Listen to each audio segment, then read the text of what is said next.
porque Él es bueno,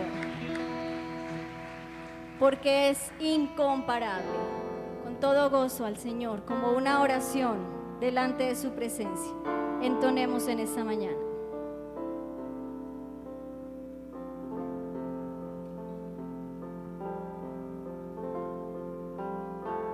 Tú no habitas en tiendas, ni en templos hechos por manos, eterno, perfecto, principio y fin, sobre toda religión. No hay nada en el cielo, en la tierra y mar, semejante a ti, Señor. Tu imagen está revelándonos el poder de tu amor incomparable. Señor, tú eres.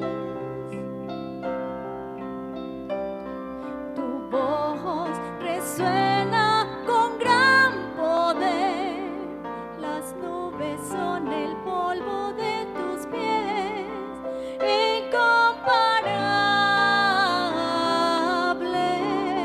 Señor, tú eres. Mi alma está pegada a ti, Señor incomparable. Mi alma está pegada a ti, eres incomparable.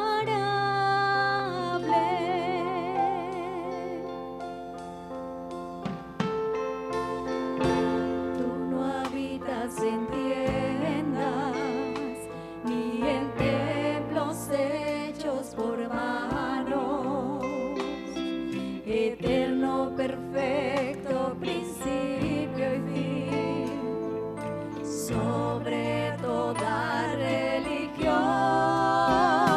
No hay nada en el cielo, en la tierra y mar, semejante a ti, Señor. Tu imagen está revelándonos el poder de tu amor incomparable. Señor, tú eres. Tu voz resuena con gran poder, las nubes son el polvo de tus pies, incomparable. Señor, tú eres. Mi alma está pegada a ti, eres incomparable. Mi alma está pegada a ti, eres incomparable.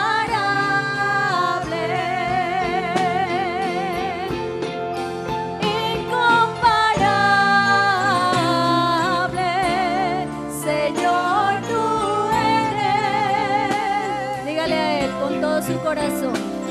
Tu voz resuena con gran poder, las nubes son el polvo de tus pies, incomparable. Señor, tú eres. Mi alma está pegada a ti, eres incomparable. Mi alma está pegada a ti, eres incomparable.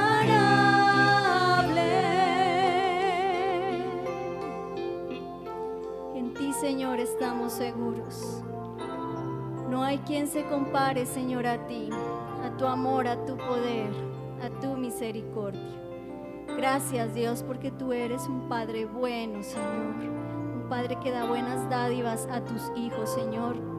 Que podamos, Dios, corresponder a tu amor con nuestra vida, Señor, como ofrenda delante de tu presencia. Que vivamos cada día, Señor, exaltando tu nombre y siendo de testimonio para un mundo, Dios, que te necesita.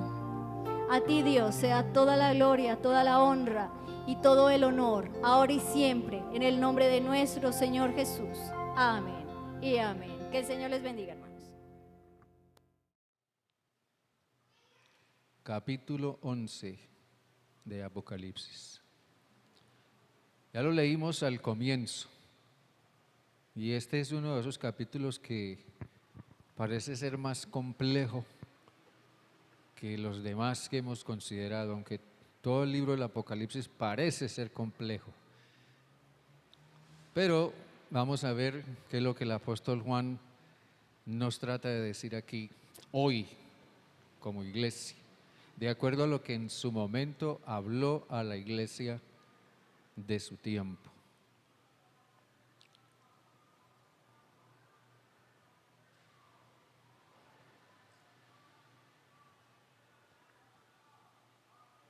Podemos partir esta mañana de algo que Jesús dijo en algún momento de su ministerio, según lo dice el evangelista Mateo. Jesús dijo: edificaré mi iglesia. Miren bien, edificaré mi iglesia y las puertas del Hades no prevalecerán contra ella. Eso tiene muchas implicaciones que no es el caso ahora subrayar, pero sí nos hace pensar o nos plantea eso que Jesús dijo, nos plantea una realidad. Y esa realidad es que una oposición mortal asediará a la iglesia. La palabra Hades, que pasó del griego al español tal cual está ahí, el Casiodoro de Reina la tradujo igual. La palabra Hades significa el mundo de los muertos, según lo entendían las personas en la antigüedad, el mundo de los muertos. Pero eso en realidad, en esencia, significa la muerte con todas sus expresiones y consecuencias. Así que Jesús dijo que la iglesia estaría confrontada por las puertas del infierno. Miren bien, estaría confrontada por las puertas del infierno. Eso no significa que la iglesia está libre de las puertas de las acechanzas o del poder del infierno. No, estará confrontada por las puertas del infierno. Pero lo que Jesús sí dijo también es que las puertas del Hades o las puertas de la muerte, el poder de la muerte, no prevalecerá contra la iglesia. No prevalecerá contra la iglesia. Entonces, aquí surge una pregunta, y yo creo, o surgen varias preguntas, y yo creo que esas preguntas se las hacían también los creyentes cristianos en el tiempo del Nuevo Testamento. ¿Sobrevivirá la iglesia? Quizás muchos hoy nos preguntemos si la iglesia al fin de cuentas sobrevivirá. ¿Sobrevivirá el mensaje de la iglesia hoy cuando está siendo tergiversado de tal manera en tantas formas, en tantas partes? ¿Se podrá continuar con la tarea misionera cuando hay cosas que están impidiendo, factores de alto riesgo y de gran amenaza están deteniendo el avance misionero de la iglesia en el mundo? ¿Será posible continuar adelante en medio de la oposición? ¿Será posible continuar adelante en medio de los problemas, en medio de los temores? El apóstol Juan envía un mensaje, yo diría, consolatorio, por una parte, a la iglesia. pero también hace una afirmación. La iglesia de Jesucristo permanecerá. La iglesia de Jesucristo permanecerá. No se verá libre de la confrontación con las puertas del Hades o con la confrontación con las puertas de la muerte.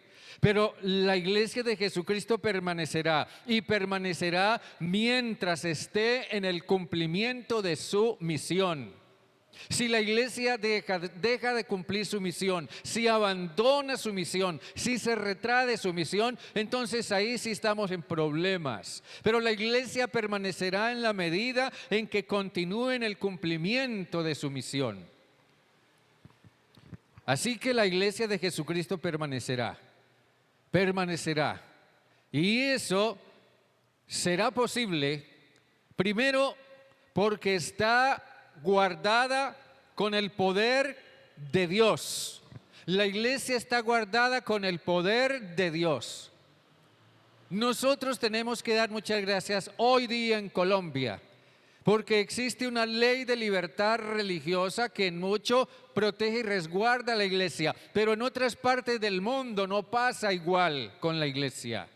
Pero de todas maneras nosotros no dependemos ni estamos seguros por una ley de libertad religiosa, sino que la iglesia está segura porque está guardada por el poder de Dios. Así haya ley de libertad religiosa o no la haya. Enfoquémonos un poco en los versículos del 1 al 6. Los versículos del 1 al 6 que ya leímos. Este texto, esta parte de este capítulo, nos cuenta una historia. Nos cuenta la historia de dos testigos que, igual que en las películas de misterio o en las novelas de misterio, presenciaron un crimen, tienen evidencias de algo terriblemente malo que se hizo, que se está haciendo, y luego ellos son amenazados de muerte para que no hablen, para que se acallen. Entonces, en cierta manera, son amordazados. Y son amordazados por el temor para hablar. Pero ellos deben permanecer en pie. Es más, ellos deciden permanecer en pie ante sus enemigos. Y a pesar de la adversidad y de la amenaza, dar su testimonio. Medir el templo, dice Juan que le fue dada una caña de medir. Medir el templo y el altar es una referencia a tomar medidas de protección, como levantar una barricada que resguarde a la iglesia. El templo y el altar representan al pueblo de Dios en general, a la iglesia en general. Pero Juan escucha la orden: el patio de afuera déjalo aparte, no lo midas. Ese patio de afuera se refiere a los incrédulos que persiguen a la iglesia, aquellos que se oponen a la iglesia. Pero esa oposición es temporal, porque dice que es por 42 meses. Así que eso significa que es temporal. Esa persecución no va a durar indefinidamente. Pero el punto es el contraste que hay entre el pueblo de Dios y los que lo persiguen. El pueblo de Dios es el pueblo que adora a Dios. El pueblo de Dios es el que exalta a Dios. Los que están afuera son los que no adoran ni exaltan a Dios. Pero hay aquí algo muy importante. Los que adoran a Dios, los que sirven a Dios, están en una obligación. Están en una obligación con los que no adoran. Y eso es bastante paradójico aquí.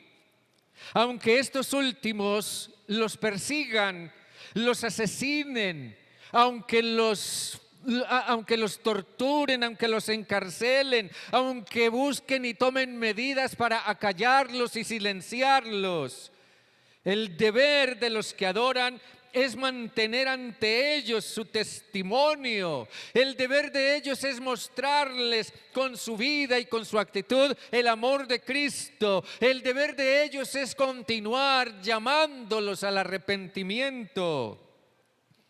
Su llamado es a ser testigos de Cristo. O sea, aún en medio de la oposición, el pueblo de Dios, la iglesia de Dios, el hombre y la mujer de Dios deben cumplir su misión. Los versículos 5 y 6 son una ironía.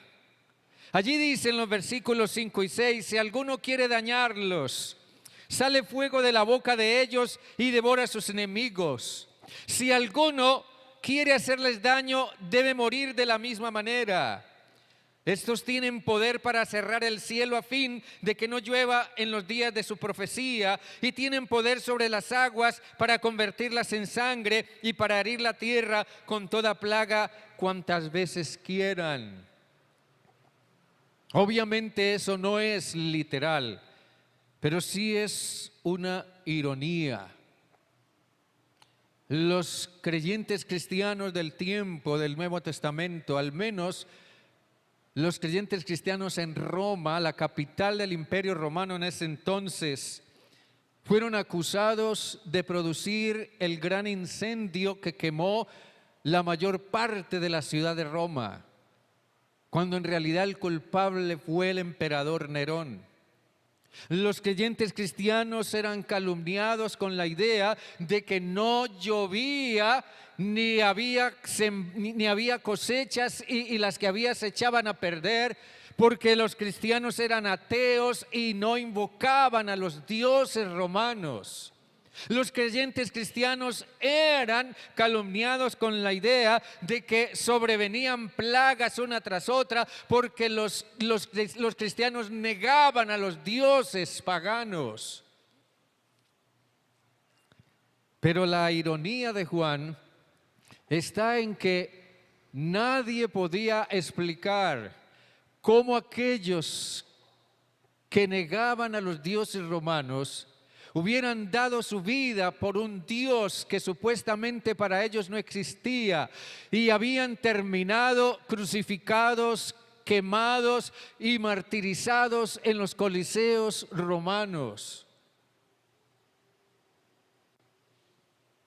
En esas acciones proféticas de aquellos creyentes cristianos que ofrendaron sus vidas en sacrificio, sin protestar, sin amenazar, sin procurar vengarse, sin hacerle mal a nadie, prefirieron morir. En esas acciones proféticas, ellos estaban anunciando calladamente el mensaje de Cristo. Estaban demostrando el carácter de Cristo. Los primeros años del cristianismo fue lo que pudiéramos llamar una época en la que el evangelio fue predicado a todo lo largo y ancho del Imperio Romano y tuvo mucho éxito, porque se expandió, las iglesias crecieron, mucha gente se convirtió a Cristo. Pero eso duró hasta que el cristianismo se hizo odioso para Roma, porque la proclamación de la iglesia, el mensaje de la iglesia, lo que la iglesia anunciaba, no solo de una manera verbal, sino también con su vida misma y su testimonio, esa proclamación cristiana anunciaba a Cristo como Señor y sacaba a la luz los pervertidos pecados del imperio. Ese mensaje de la iglesia anunciaba que solo hay un Señor y ese Señor es Jesucristo, y que el mensaje del evangelio está encaminado a señalar lo que es el pecado y llama a la gente a volverse a Dios, y eso sacaba a la luz el pecado. La iglesia ha sido puesta realmente en un mundo en conflicto. Tú como cristiano, como cristiana, cada pareja cristiana, cada hijo cristiano, siempre que esté en medio de quienes no lo son y tienen unas perspectivas religiosas diferentes y no conocen a Cristo, estarán siempre en medio de un mundo de conflicto. Y allí son llamados a ser testigos. La iglesia ha sido puesta en ese contexto. En ese aspecto la iglesia tiene que ser la voz de Dios. Tiene que ser la voz de Dios como la voz de los profetas del Antiguo Testamento, que se plantaron frente a la cultura, a la sociedad y al gobierno y dijeron: lo que ustedes están haciendo es pecado, lo que ustedes están haciendo es abominable ante Dios, lo que ustedes están haciendo es inmoral de acuerdo a los principios y valores de Dios. Tiene que hacer oír el mensaje de Dios a partir de su propio sentir, pero en conexión con el sentir de Dios. Roma sometió a juicio al cristianismo y lo condenó a muerte.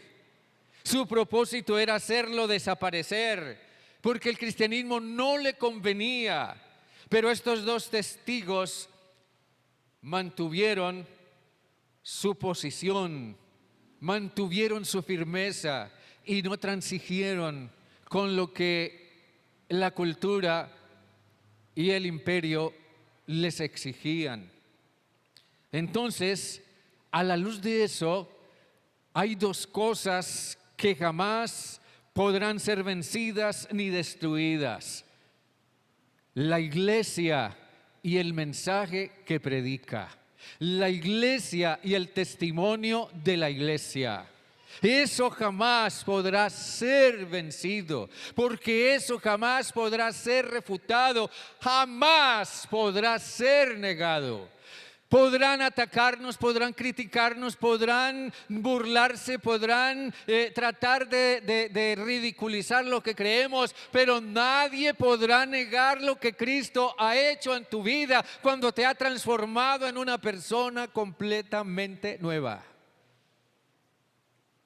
Entonces, la iglesia permanecerá porque está guardada con el poder de Dios. Pero por otra parte, la ineficacia de la iglesia es solo aparente. No obstante, la otra parte de la historia de los dos testigos es que estos son muertos. Los dos testigos mueren. Y eso es algo desconcertante. ¿Cómo es posible que esos dos testigos mueran? No era eso lo que se esperaba. Eso no debiera ser así. Los dos testigos son muertos. Y es más, sus enemigos hacen una gran fiesta, porque celebran el hecho de que quienes les atormentaban la conciencia ya no están. Y ellos se consideran vencedores sobre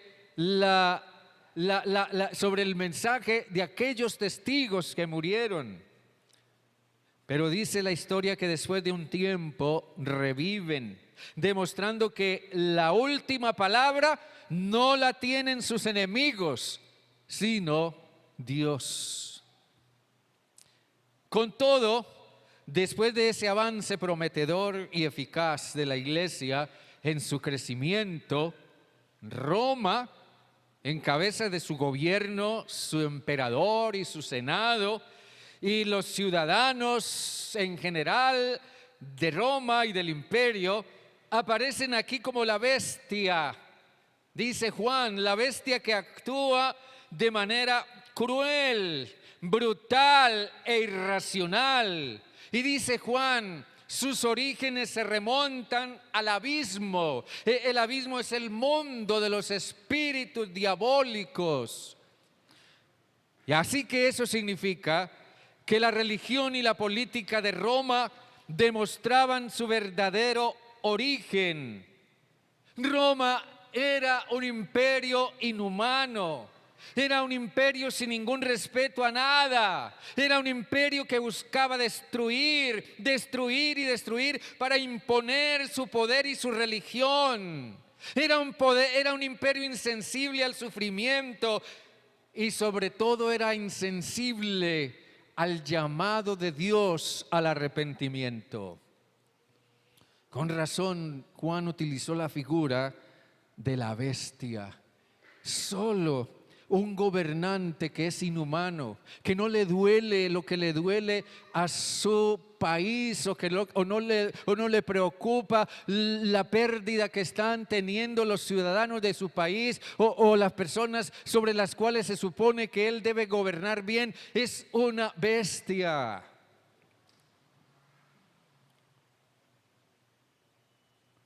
Y eso pasó con Roma hasta que la iglesia se atravesó en su camino. Eso pasó con Roma hasta que la iglesia se atravesó en su camino. Entonces el testimonio se suspendió, el testimonio de la iglesia se suspendió, se desató la guerra contra la iglesia.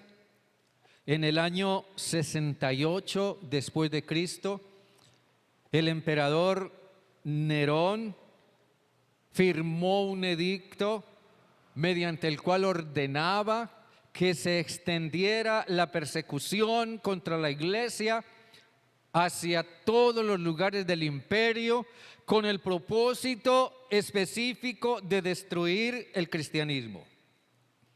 Pero cuando Nerón fue depuesto por el Senado romano, a raíz de sus excesos, Nerón terminó suicidándose y lo sucedió Domiciano.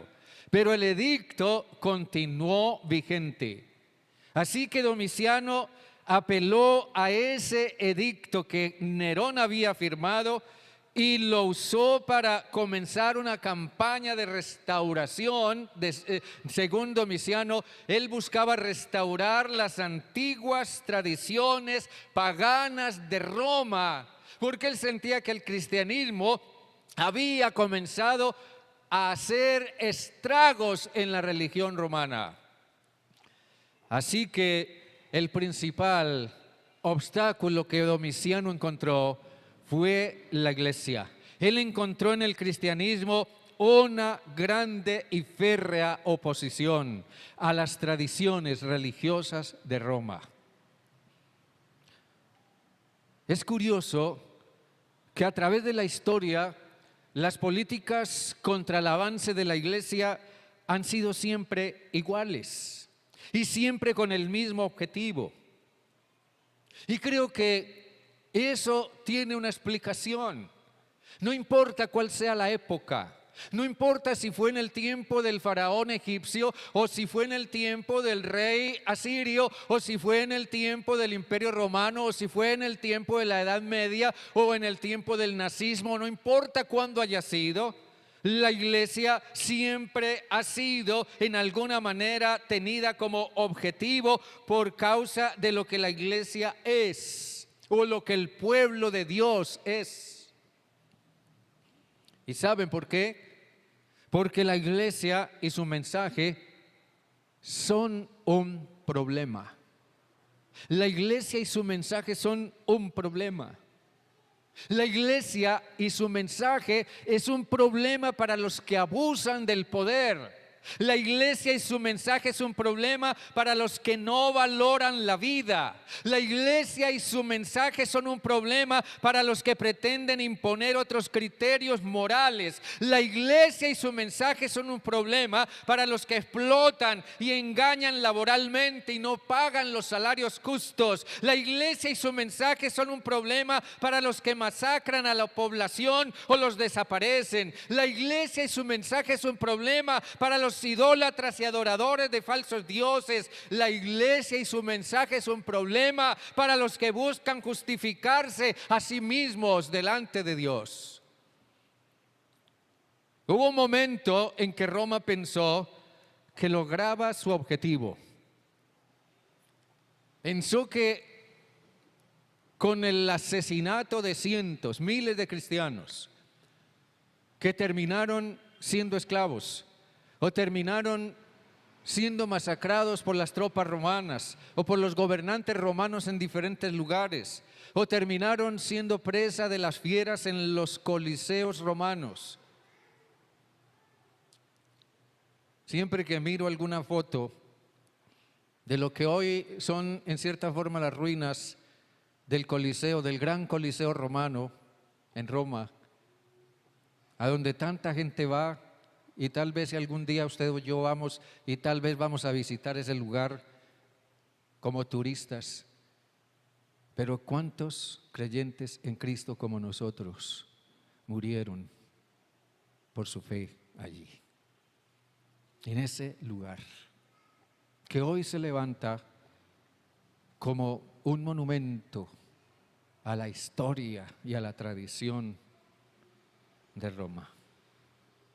Hubo un momento en que Roma pensó que lograba su objetivo para luego verse decepcionada.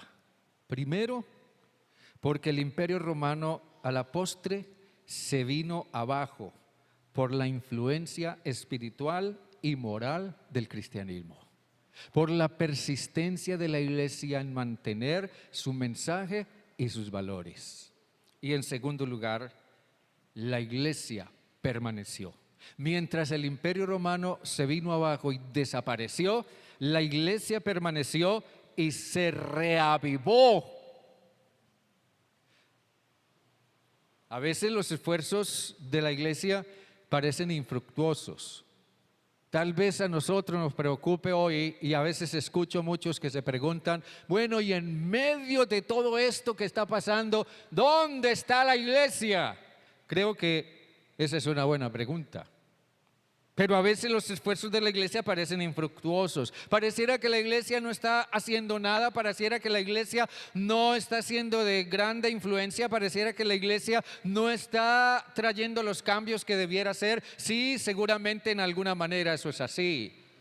Pero una cosa sí es cierta después de todo: la Iglesia está ahí.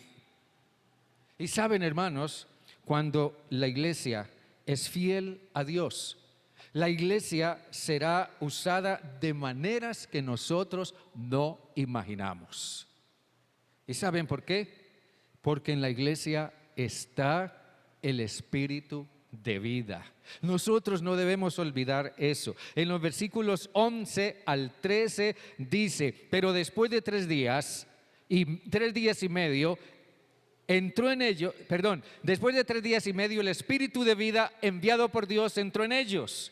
Se levantaron sobre sus pies y cayó gran temor sobre los que los vieron. Entonces oyeron una gran voz del cielo que les decía: subid acá. Y subieron al cielo en una nube y los vieron sus enemigos. Desde el comienzo, el apóstol Juan nos hizo ver, y ya hemos en su momento anotado eso. Desde el comienzo Juan nos hizo ver que Jesús está en medio de los candelabros. En el capítulo 1 dice Juan: vi 7 candelabros de oro, y en medio de los 7 candelabros a uno semejante al Hijo del Hombre. Miren, 7 candelabros, y en medio de los 7 candelabros a uno semejante al Hijo del Hombre. Ya dijimos lo que esos candelabros representan. Son símbolo del pueblo de Dios o de la iglesia. Pero también Juan nos hace ver que Jesús está en medio de su iglesia. Jesús está presente con su iglesia. Jesús va en el camino con su iglesia. Jesús está ahí en el peregrinar de la iglesia. Jesús está ahí al frente de la misión de la iglesia. Jesús se mueve, y para donde Jesús se mueve, la iglesia se mueve. Lo que Jesús le encamina a hacer a la iglesia lo hace. Que nosotros tengamos que ser hoy más comprometidos, más consagrados, más obedientes, es verdad, para que podamos, digamos, discernir, podamos ver el mover de Jesús y hacia dónde y en qué Él nos quiere usar. Yo creo que hoy nosotros, como nunca, estamos llamados a seguir cumpliendo fielmente la misión de Jesús. La iglesia tiene una misión en el mundo. Pero tú tienes, como hijo o hija de Dios, una misión en tu contexto propio, en tu vecindario, en tu casa, en medio de tu familia, en tu trabajo, en donde estudias, donde quiera que te desempeñes. Tienes una misión. Jesús, dice Juan, está en medio de los 7 candelabros. Y eso significa que Jesús es la vida de la iglesia. Jesús es la vida de la iglesia, ya lo dijimos el otro día. La iglesia tiene vida porque Jesús, que es la vida, está en medio de la iglesia. Nosotros tenemos vida eterna porque Cristo Jesús está en nosotros, porque Jesús es la vida. Nosotros no somos cualquier grupo humano, iglesia. No somos cualquier cosa, no somos un grupo de fanáticos o de místicos religiosos, no somos nada de eso. Somos hijos e hijas de Dios y lo somos porque Cristo está en nosotros y Él es la vida. Jesús es la vida de la iglesia. Siempre pienso en la experiencia de Jesús con sus, digamos, todavía aprendices, discípulos en una barca en medio de una gran tempestad en el mar. La tempestad era tan grande y la barca resultó ser algo tan inadecuado, tan pequeño, tan débil, que la tempestad la cubrió, las olas la cubrieron y la barca estaba a punto de zozobrar. Pero Jesús, mientras tanto, dormía en uno de los extremos de la barca. Nos vamos a ahogar, esto se va a acabar, esto se va a hundir, esto se va a terminar, vamos a fracasar. Pero a ellos no se les ocurrió pensar que esa barca jamás se hundiría, pasara lo que pasara, porque Jesús estaba ahí. Hermanos queridos, hoy la iglesia parece estar maniatada. Hoy la iglesia parece estar acallada. En algunas partes del mundo la iglesia está literalmente secuestrada. Para muchos hoy la iglesia no existe. Para muchos hoy la iglesia es algo completamente intrascendente, irrelevante. La iglesia no cuenta. Pero también es cierto que en mucho hoy la iglesia no es una amenaza para nadie. Porque la iglesia parece haber perdido su voz profética. Y tal vez la pregunta que nosotros debiéramos hacernos es: ¿hasta dónde nosotros estamos parándonos firmes como testigos de Cristo para predicar, para profetizar, para denunciar, para sacar a la luz el pecado? Hace ya varios domingos vimos un video de lo que sucedió hace ya varios años en la ciudad de Cali. Un pastor boliviano llamado Julio César Ruibal, de verdad un hombre lleno del Espíritu de Dios. Y en un tiempo cuando la ciudad de Cali estaba bajo el dominio, literalmente bajo el dominio de los varones de la droga, este hombre se levantó y se plantó y predicó contra eso. Y terminó pagando con su vida.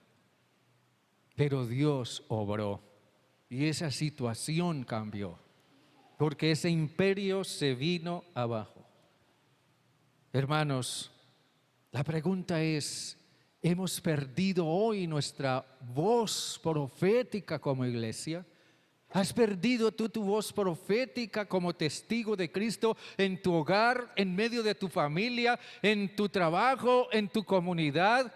¿Hasta dónde tú estás levantándote firme para denunciar el pecado, para decir lo que no está bien, para oponerte a lo que es inmoral y a lo que hoy pretende establecerse como algo que es correcto, cuando en realidad es impío delante de Dios? La iglesia hoy necesita volver a levantar su voz profética. Y las razones para eso nosotros las conocemos de sobra. En estos días pasados el presidente Biden, el presidente norteamericano, dijo: cuésteme lo que me cueste, mientras yo sea el presidente de los Estados Unidos, voy a hacer hasta lo imposible porque se legalice el aborto en todo el mundo. Y la pregunta es, ante eso y muchas otras cosas, ¿dónde está la voz profética de la iglesia? Hoy la voz de la iglesia tiene que ser la voz de una vida que refleja a Cristo, de una vida que refleja los valores y los principios de Cristo, de una vida que refleja el carácter y el pensamiento de Cristo, de una vida que va en contravía de la cultura reinante, que demuestra principios contrarios a los del mundo. Hoy la voz profética de la iglesia tiene que ser un mensaje que demuestre que la vida de Cristo realmente está en nosotros, que realmente Cristo vive en nosotros. Amén, hermanos. Un mensaje que demuestre que Cristo es vida en nosotros. Tal vez tengamos que volver a recordar y a tener presente las palabras aquellas de Francisco de Asís, que decía a sus discípulos: vayan y prediquen el evangelio, y de vez en cuando hablen. Vayan y prediquen el evangelio, y de vez en cuando hablen. Hoy el mundo necesita la voz profética del testimonio de vida de la iglesia de Cristo. Hermanos queridos, aquí termina el pasaje diciéndonos que una vez que aquellos testigos se levantaron de nuevo sobre sus pies y continuaron con su tarea profética, llegó un día, un momento en el que oyeron una gran voz del cielo que les decía: subid acá. Y subieron al cielo en una nube y los vieron sus enemigos. Jesús un día enseñó que llegará el momento en que nos presentaremos delante de Dios y seremos juzgados, pero que escucharemos palabras tales como: venid, buen siervo y fiel, entra en el gozo de tu Señor, porque sobre poco has sido fiel, por tanto sobre mucho te pondré. Pero otros escucharán: apartaos de mí, malditos, al fuego eterno, donde está el diablo y sus ángeles. Hermanos, somos la iglesia de Cristo, llamados a continuar con nuestra misión profética hasta que escuchemos las palabras: subid acá, y escuchemos al Señor decirnos: bien, buen siervo y fiel. Bien, buen siervo y fiel. Y ojalá llegue el día en que tú y yo escuchemos esas palabras de boca de Jesús. ¿No les parece, hermanos? Amén. Amén. Amén. Dios me les bendiga. Dios bueno, a ti sea, Padre amado, la honra y la gloria y la alabanza. Gracias te damos, Padre, por este tiempo tan especial esta mañana. Esta palabra, Señor Dios, nos enseña muchas cosas, nos confronta con muchas cosas, y sabemos que es palabra que es verdad. Sabemos, Señor Dios, que nosotros hemos sido llamados a ser testigos. Hemos sido llamados a creer, a alabar, a cantar, a adorar, a orar, pero también hemos sido llamados a ser testigos. Testigos ante un mundo que no cree, testigos ante un mundo que ataca, testigos ante un mundo que menosprecia tu palabra, testigos ante un mundo que persigue, testigos ante un mundo indiferente, testigos ante un mundo sordo. Pero hemos sido llamados a ser testigos con nuestra vida y con nuestro testimonio. Tal vez la gente no nos escuchará mucho hablar. Tal vez oralmente no tendremos mucho que decir, pero sí podremos hablar a través de nuestra vida, nuestro comportamiento, nuestras actitudes, nuestra forma de tratar a los demás, nuestra disposición a ser un canal del amor de Dios en la vida de otros. Señor Dios, ayúdanos a ser testigos que hablemos por medio de un testimonio vivo e impactante. Sí, Padre, todos los días tenemos ese reto, todos los días tenemos ese desafío, todos los días, de una forma u otra, el entorno en el que vivimos nos exigirá responder como cristianos, como hijos de Dios, y mostrar, hacer ver en nuestra manera de ser y en nuestro carácter al Cristo que vive en nosotros. Padre eterno, encamina a tu iglesia hoy en el mundo, en el cumplimiento de su misión profética. Sí, Padre, tal vez muchos no crean, quizás otros sí crean, pero Señor Dios, que tu iglesia sepa mantenerse fiel en ser testigo de Cristo. Señor Dios, levanta tu iglesia en poder, en santidad. Levanta tu iglesia en testimonio. Levanta tu iglesia en oposición al mal, con una vida que refleje a Jesús. Padre amado, a ti sea la honra, a ti sea la gloria, a ti sea la alabanza. Todo lo dejamos en tus manos, Señor. Santifica nuestras vidas y úsala para tu gloria. Te lo ruego en el nombre de Jesús. Amén y amén. Bien, hermanos, estemos de pie. Dele ese aplauso al Señor.